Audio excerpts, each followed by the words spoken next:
So, if you're really serious about coaching, you've definitely heard about the ICF's Associate Certified Coach Credential, the ACC. But what does it actually take to earn it? And why is it such a huge deal all around the world? Well, in the next few minutes, we're going to break it all down for you, step by step. This is the big question, isn't it? I mean, the coaching industry is absolutely booming, but for the most part, it's unregulated. So how do you as a coach show that you're committed to quality and ethics? And on the flip side, how do clients find a coach they can actually trust? This is the exact problem that professional certification is meant to solve. And that's where the ACC comes in. The International Coaching Federation's credential isn't just some certificate you can snag online. No, this is something you earn. It's a signal to the entire world that you have met some seriously tough global standards for professional coaching. All right, so let's dig into the specifics. What exactly is the ACC? Think of it as the foundational credential. It proves you've got the knowledge, the skills, and a deep understanding of the core principles that are really the bedrock of professional coaching. To really get the ACC, you first have to get the ICF's whole philosophy of coaching. Look at the words they use here: partnering, thought-provoking, creative. This is not about dishing out advice. It's a collaborative process, all about helping clients unlock their own potential. This definition right here is the foundation for everything we're about to cover. And that is what makes the ACC so valuable. It tells the world you didn't just wake up one day and decide to call yourself a coach. It means you have a real commitment, one that's backed up by verified training, real-world experience, and a super strict code of ethics. So let's break down what those requirements actually are. First up is education. We're talking a minimum of 60 hours of coach-specific training. And this isn't just any old professional development course. This is training that lines up directly with the ICF's core competencies and their ethical standards. Next, you've got to prove you can actually, coach. This means logging at least 100 hours of client coaching experience. And to make sure you're an active coach, at least 25 of those hours have to be logged within 18 months of when you apply. See, this isn't about book smarts. It's a practical credential grounded in real-world experience. And finally, you don't do it all on your own. The ICF requires 10 hours of mentor coaching with a qualified mentor. This is your chance to get real feedback, to really hone your skills, and get guidance from someone who's already been there. It's an absolutely critical part of the journey. Okay, so you've met the core requirements, you've put in the work. How do you actually apply?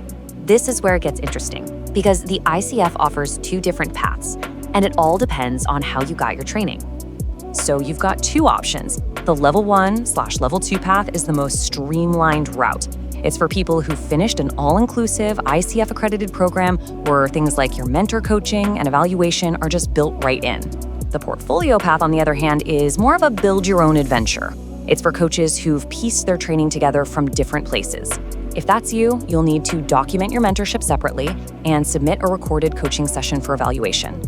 Okay, let's talk a little more about that performance evaluation, because it's a huge step for anyone on that portfolio path.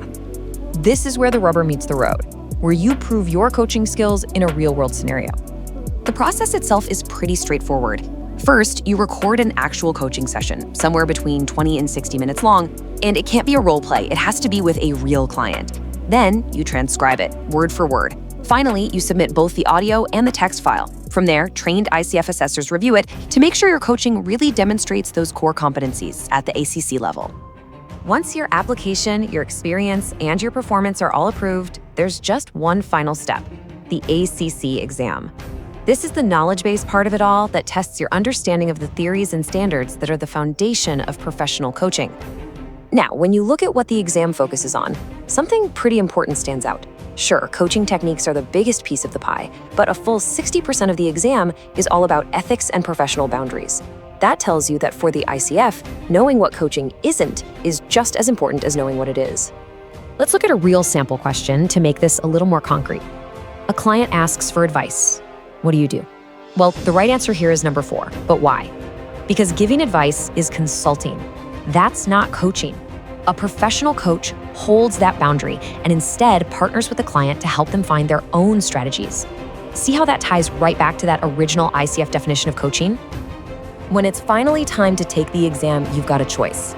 The best way to think about it is like deciding between going to the gym versus working out at home. You can go to a formal testing center, that's the gym, It's structured, distraction-free, and has tech support on site. Or you can take it online from home, which is super flexible, but puts all the responsibility on you to make sure your internet is stable and your room is private.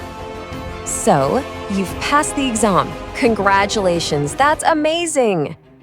But the journey isn't over. Actually, becoming an ACCA is really just the beginning of your continued commitment to the profession. Passing the exam gets you your official ACC designation and a listing in the ICF's searchable directory, which is a massive credibility boost. But it's really important to know that the credential is only valid for 3 years.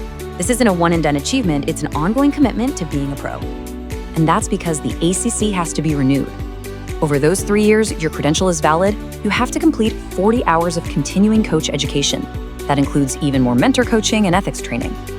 This is how the ICF makes sure its certified coaches are always learning, always growing, and always staying up to date with the best practices.